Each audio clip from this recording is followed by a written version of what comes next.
Традиционно молитва и проповедь по случаю священного праздника Ид-аль-Адха сегодня звучат с каждого минарета мечети. Коллективная молитва, а затем праздник в кругу семьи. Курбан-Байрам встречает с надеждой заслужить награду Всевышнего и скрепить родственные и дружеские узы.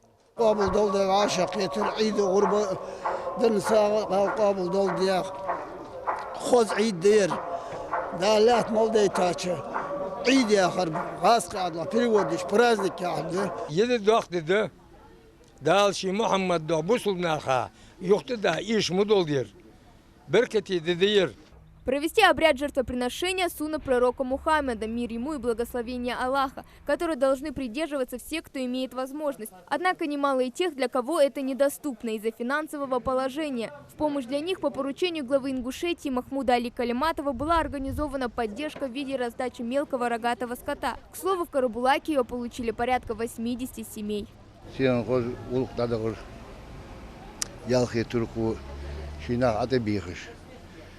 По спискам отелов, дадан, дабахтрох, таганан идни гулдят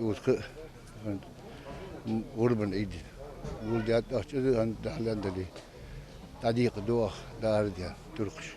Для мусульман сегодня двойной праздник. Курбан-Байрам в этом году совпал с Джумаа-намазом. Именно поэтому многие мужчины отложили забой животных на вторую половину дня. Кудас Барахоева тоже ждет, пока внуки придут домой и исполнят обряд жертвоприношения. Бабушке 104 года, повидала многое, однако такому подарку от главы очень обрадовалась.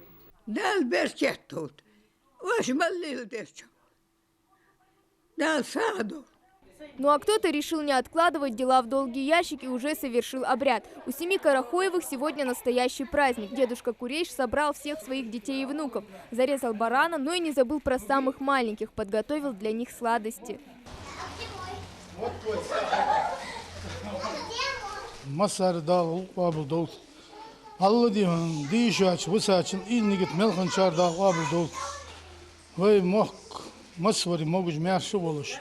В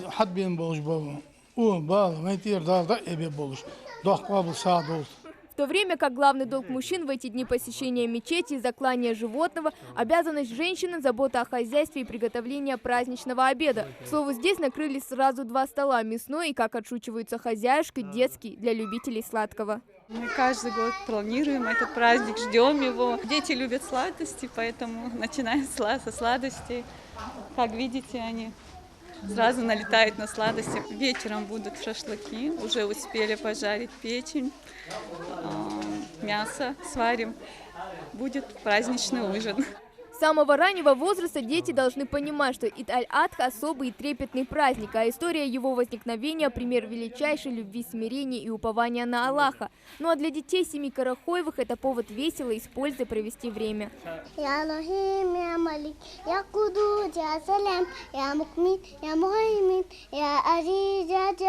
Этот праздник ждали все очень долго. Мы зарезали барашка, мы здесь сестры сидят, мы едим, мы все там делаем. Поздравляем вас всех с праздником. Для каждого благочестивого мусульманина Ид-аль-Адха – это праздник добрых поступков, а блюда, приготовленные из мяса, розданого в эти священные дни, отличаются особым вкусом. Весело, дружно, а главное в кругу семьи. Именно так должен проходить праздник Курбан-Байрам. С праздником! Хава Гагиева, Магомед Белакиев, Новости 24.